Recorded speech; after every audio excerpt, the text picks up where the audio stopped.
मैं डॉक्टर विजय राघवन। कई सीरीज से हम लोग डायबिटीज़ के बारे में बात कर रहे हैं, डायबिटीज़ की दवाओं के बारे में बात हो गया। आज हम लोग बात करेंगे कि डायबिटीज़ के मरीज को क्या करना चाहिए।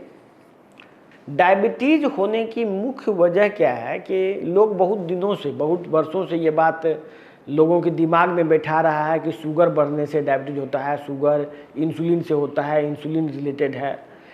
लेकिन यदि आप डायबिटीज़ के मरीजों का ब्लड टेस्ट करेंगे तो हर एक में आपको इंसुलिन बढ़ा हुआ ही मिलेगा। इंसुलिन की डेफिशिएंसी से डायबिटीज़ नहीं हो रहा है। इवन टाइप 1 डायबिटीज़ में भी इंसुलिन की मात्रा नेग्लिजिबल नहीं रहती है मरीज में। मेन प्रॉब्लम क्या है कि लोगों को ये मेटाबॉलिक डिफेक्ट है। तो मेटाबॉलिक डिफेक्ट को दूर करने के लिए सबसे बड़ा और सबसे आसान उपाय है भोजन में परिवर्तन। जैसे सुबह उठते हैं, थोड़ा सा पानी पिए, थोड़ा इधर उधर घूमे, फिर लेटिन गए। लेटिन जाने के बाद आप कोशिश कीजिए लहसुन या अदरक ये थोड़ी मात्रा में आप जरूर लीजिए।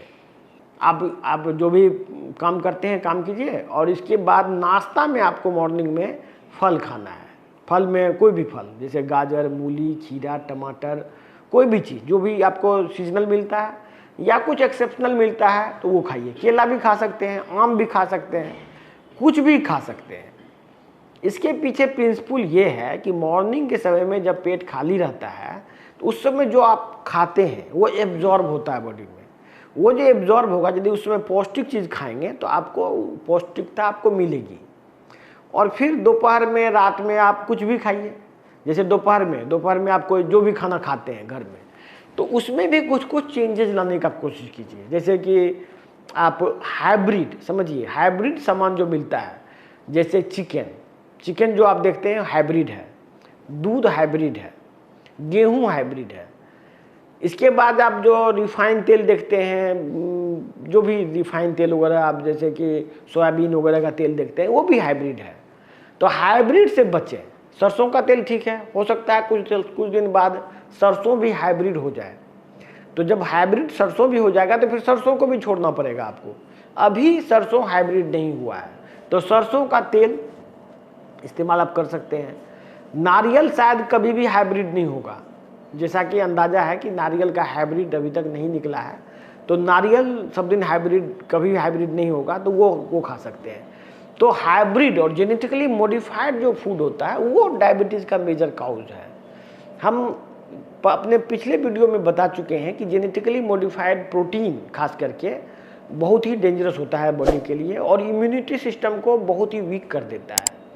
कहीं न कहीं जेनेटिकली मॉडिफाइड जो प्रोटीन है, खास करके मिल्क से, जेनेटिकली मॉडिफाइड मिल्क जो जर्सी गाय का दूध लेते हैं, या जेनेटिकली मॉडिफाइड चिकन जो आप पोल्ट्री का चिकन है, ये दोनों ही मेजर कैंसर्स का कारण है। जितना भी बड़ा बड़ा कैंसर सुनते हैं, हार्ट अटैक जो देखते हैं, हार्ट में जो ब्लॉकेज हो जाता है, ये प्रोटीन ही रिस्पॉन्सिबल है। अभी तक लोग ये हल्ला मचाते आया है कि उसके वजह से, फैट की वजह से होता है। ऐसा कुछ भी नहीं है, ये प्रोटीन है। प्रोटीन ही सेल्स में जाके इम्यून कॉम्प्लेक्स बनाता है, इम्यून कॉम्प्लेक्स बना के जगह जगह डिस्ट्रॉय करता है अलग अलग स्ट्रक्चर को। अब जितना भी आप किडनी फेल्योर देखते हैं मरीज में, जैसे कि डायबिटीज़ का मरीज को किडनी फेलता है, जिसको डायबिटीज़ नहीं है उसको भी होता है, वो दोनों में ही ऑटो इम्यूनिटी ही मेन रेस्पॉन्सिबल कारण है। तो मेरा कहने का सेंस है कि आप हाइब्रिड चीज़ से बचें। दोपहर में खाना भी खाते हैं तो कोशिश कीजिए मिलेट्स लेने का, या नहीं तो आप बाजरा खाइए, या चावल भी खा सकते हैं, दाल सब्जी खा सकते हैं। कुकर का इस्तेमाल कम करें। फिर शाम को कोई फल उल खाना चाहते हैं खा सकते हैं। फिर रात में आप जो भी खाना खाते हैं थोड़ा अर्ली खा लीजिए और थोड़ा फल फूल खाने का कोशिश कीजिए। फल खाने से क्या होता है, वो न्यूट्रिशन से भरा हुआ होता है, उसमें मिनरल्स, विटामिन्स आपको सही मात्रा में मिलता है। वही यदि उसको पका देंगे तो आपका सारा विटामिन लॉस हो जाएगा। तो यदि आप पका हुआ खाना पसंद करते हैं तो वो भी खाइए, लेकिन उसका एक बैलेंस बना के चलिए। तो यदि खाना का बैलेंस आप बना लेते हैं तो आप डायबिटीज़ से इजीली मुक्त हो जाएंगे। तो लेकिन हमारे पास किनको आना है? जो सिंपल डायबिटीज़ के मरीज हैं उसको मेरे पास आने की ज़रूरत नहीं है। वो मेरा एडवाइस जो मैंने अभी दिया उसी से आप ठीक हो जाएंगे। लेकिन यदि किसी का डायबिटीज़ के वजह से मेमोरी लॉस हो गया है, किसी को डायबिटीज़ की वजह से किडनी खराब हो गया, किसी को डायबिटीज़ की वजह से अंधापन आ गया है या दिखाई नहीं देता है ठीक से, या डायबिटीज़ के वजह से आपको घाव हो गया पाँव में, या नहीं तो अल्जाइमर डिजीज हो जाता है डायबिटीज की वजह से, मेमोरी लॉस कंप्लीट हो जाता है, या डायबिटीज की वजह से बहुत आदमी का हड्डी वगैरह कमजोर हो जाता है, वो टूट जाता है। इस तरह की यदि समस्या है, डायबिटीज की वजह से हार्ट का प्रॉब्लम हो गया है, इस तरह की यदि समस्या है तो आप हमारे पास मोस्ट वेलकम है। आपको एलोपैथिक के किसी भी इलाज में ये सब जो मैंने बीमारी बताया इसका कोई उपचार है नहीं। आपको अननेसेसरी धीरे धीरे आप डिटोरिएट करते जाएंगे और फिर आप धीरे धीरे लाचार हो जाएंगे अपने शरीर से। तो लाचारी से पहले आप यदि आप आते हैं तो आपको लाचारी से बच सकते हैं। तो हमारा जो हमने इतने सालों से रिसर्च किया है इसमें बहुत सारे मेडिसिन हमने बनाया है जो कि किडनी पर डायरेक्ट काम करता है, आँख पे रेटिना पर डायरेक्ट काम करता है, ब्रेन पर डायरेक्ट काम करता है, हार्ट पे डायरेक्ट काम करता है। डायरेक्ट ऑर्गन पे काम करने का एलोपैथिक में आज तक दवाई बना ही नहीं है।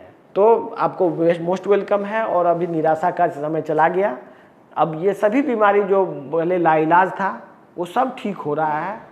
और समझिए कि अब हम भारत के लोग अब जश्न मनाने का समय है और ये इस अच्छाई को हर एक लोगों को बांटिए। इससे समाज में ये जो बुराई फैली हुई है, जो लोगों का शोषण हो रहा है इलाज के नाम पे, उसका अंत होगा। धन्यवाद।